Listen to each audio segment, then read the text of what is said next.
आज की तारीख यानी कि 26 नवंबर 2025 की तारीख और राहुल गांधी का एक नया मिशन शुरू हो चुका है।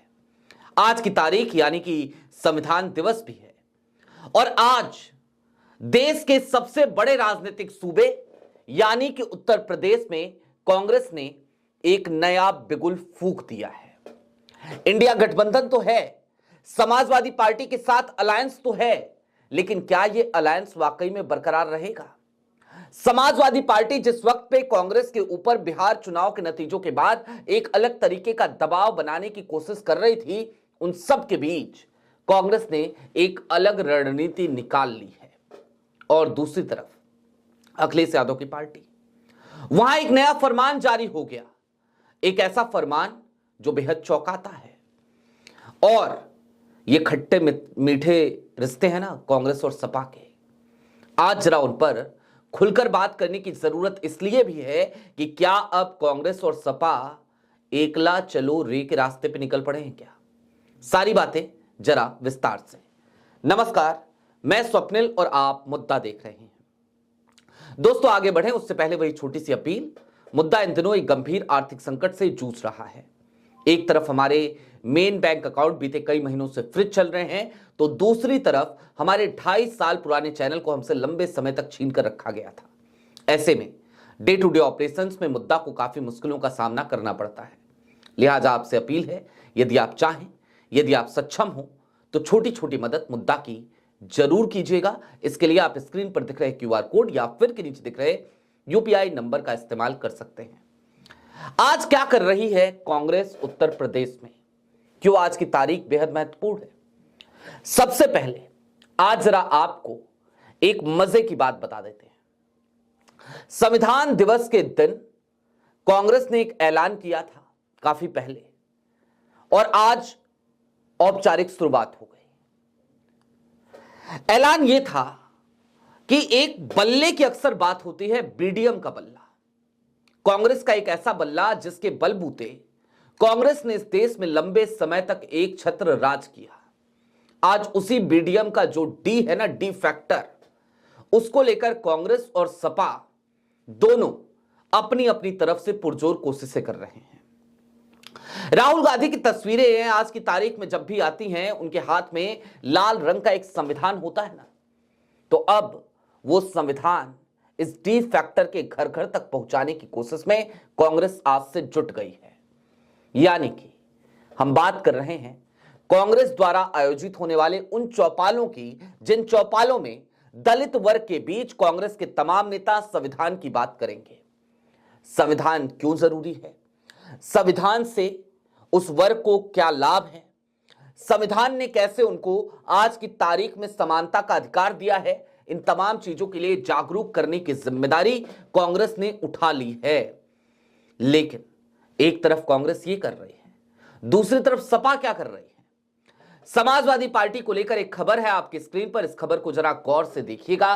दैनिक भास्कर की एक खबर आपको बताती है कि अखिलेश यादव ने एक फरमान सुना दिया, मायावती पर टिप्पणी नहीं करें, बिहार चुनाव के नतीजों से बेचैन, 2027 के लिए नई रणनीति बना रहे हैं अखिलेश यादव। लेकिन यह रणनीति बनाने की जरूरत क्यों आन पड़ी, अब जरा उसको भी समझिए। बिहार में चुनाव हुए, चुनाव के नतीजे जाहिर सी बात है विपक्ष के लिए अच्छे नहीं थे। वोट चोरी एक बड़ा मुद्दा है, लेकिन उसके अलावा भी जो अलायंस पार्टनर थे कांग्रेस का, वो कौन था? सबसे बड़ा भाई बिहार में कौन था? तो जवाब है RJD, तेजस्वी यादव। वो बिहार है। तेजस्वी लगातार मैं करते रहे, उस मैं का भी एक बड़ा नुकसान बिहार में तेजस्वी यादव को देखना पड़ा, झेलना पड़ा। और मैं शुरू से कह रहा था, बिहार चुनाव में इन नतीजों में आने से पहले, इन नतीजों के आने से पहले मैंने एक बात कही थी कि तेजस्वी यादव एक अलग तरीके के घमंड, एक अलग तरीके के अहंकार में चूर हैं, इसका नुकसान उन्हें उठाना पड़ सकता है। वो बार बार यही चाहते थे कि कांग्रेस उनकी पिछलग्गू बनी रहे, उनके पीछे पीछे चलती रहे। हर बात में तेजस्वी एक ही बात कहते, तेजस्वी की सरकार आएगी, तेजस्वी मुख्यमंत्री बनेगा तो ये करेगा, तेजस्वी सरकार में ये होगा वो होगा। बिहार के लोगों ने इस विचारधारा को भी, वोट चोरी एक बड़ा मुद्दा जरूर है, लेकिन उसके अलावा इस विचारधारा को भी इग्नोर किया। इस विचारधारा से उनको चिढ़ मची और उसका नतीजा विपक्ष को इस तरीके की हार का मुंह देखना पड़ा। यह भी एक बड़ा फैक्टर है, इसको झुटलाया नहीं जा सकता।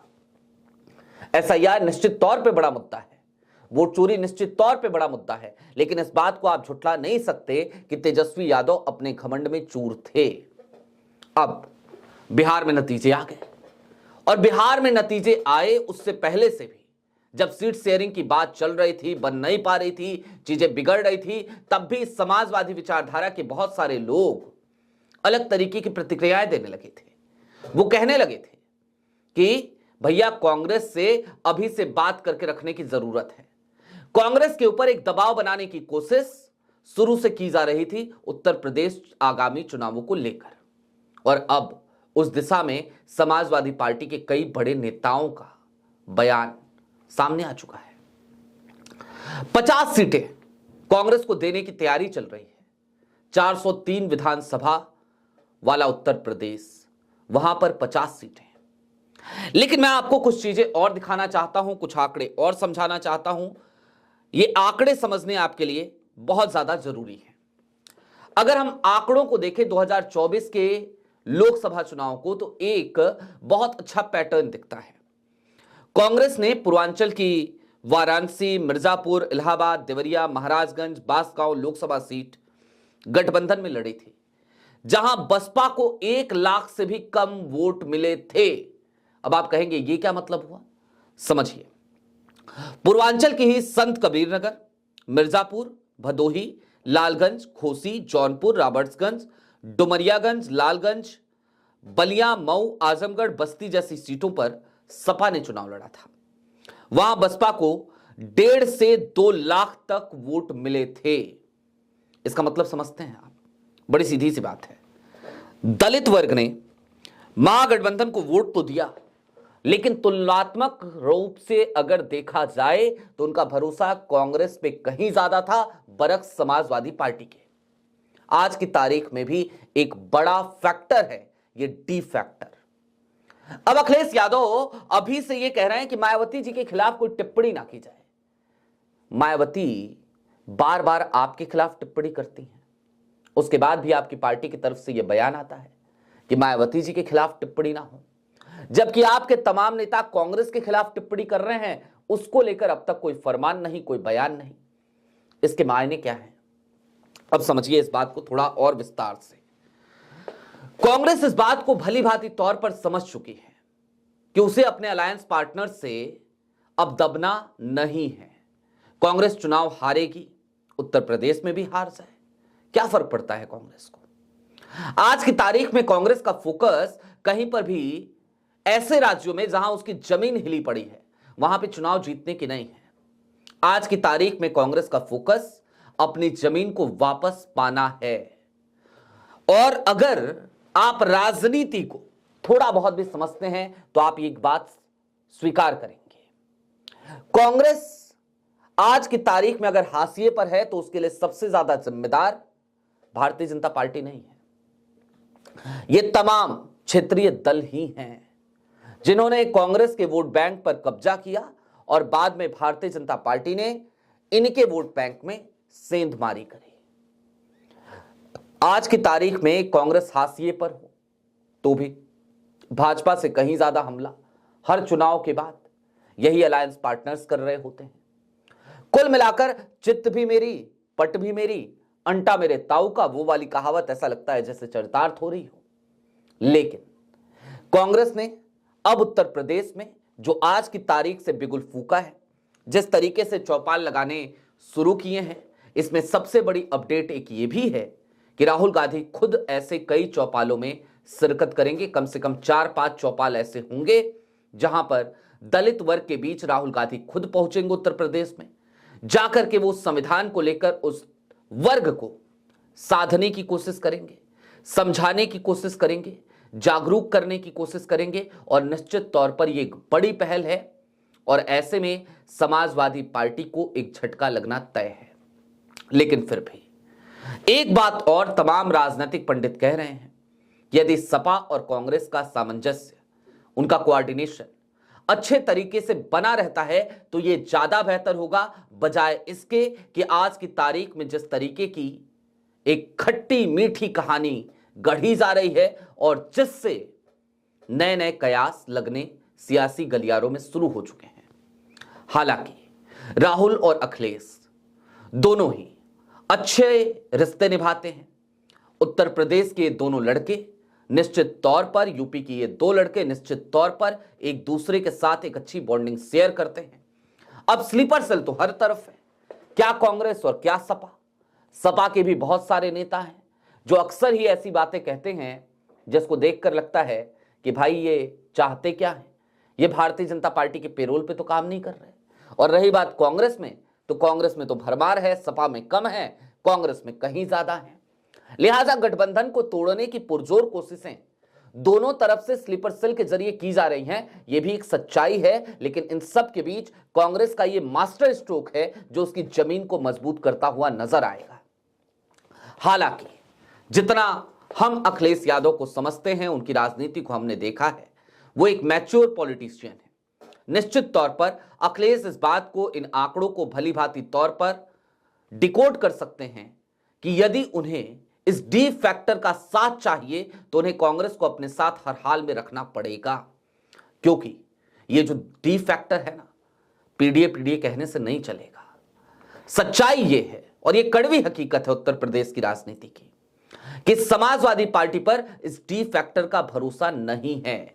ये डी फैक्टर कांग्रेस उसके साथ हो तो भरोसा कर लेता है, और ऐसा इसलिए क्योंकि कांग्रेस के पास किसी जमाने में यह बीडीएम का बल्ला हुआ करता था। बीडीएम का बल्ला मतलब ब्राह्मण, दलित, मुस्लिम, यानी कि सवर्ण जातियां, उसके साथ ही साथ दलित वर्ग और फिर अल्पसंख्यक वर्ग। सिर्फ MY फैक्टर के भरोसे अखिलेश यादव आज की तारीख में उत्तर प्रदेश में अपनी राजनीति को नहीं चमका सकते। इस सच्चाई को वो भली भांति तौर पर जानते हैं, और अगर उन्हें अपनी राजनीति को चमकाना है तो डी फैक्टर का साथ चाहिए, और डी फैक्टर के लिए या तो मायावती उनके साथ हो या फिर कि कांग्रेस उनके साथ हो। मायावती के खिलाफ कोई टिप्पणी ना की जाए, यह फरमान अखिलेश यादव ने देते हुए एक इशारा जरूर किया है, लेकिन इस बात को भी निश्चित तौर पर समझने की जरूरत है कि आज की तारीख में मायावती यदि आती भी हैं अखिलेश के साथ तो निश्चित तौर पर उसका फायदा मायावती को जरूर होगा। लेकिन मायावती की पहले वाली राजनीति, जब गठबंधन किया था समाजवादी पार्टी ने मायावती के साथ, तब हम सब ने देखी है मायावती के वोट ट्रांसफर नहीं कराए जाते। मायावती के नेता ही अंदर अंदर समाजवादी पार्टी की जड़ें काट देते हैं, जबकि कांग्रेस के साथ ऐसा नहीं होता। कांग्रेस साथ होती है तो साथ होती है, नहीं होती है तो नहीं होती है। बहरहाल कांग्रेस के इस मास्टर स्ट्रोक पे आपकी क्या राय है, हमें कमेंट बॉक्स में जरूर बताइएगा। अभी के लिए दीजिए इजाजत। चलते चलते फिर वही अपील, चैनल पर नए हो तो सब्सक्राइब करते हुए जाइएगा, सक्षम हो तो छोटी छोटी मदद मुद्दा की जरूर कीजिएगा। बहुत शुक्रिया।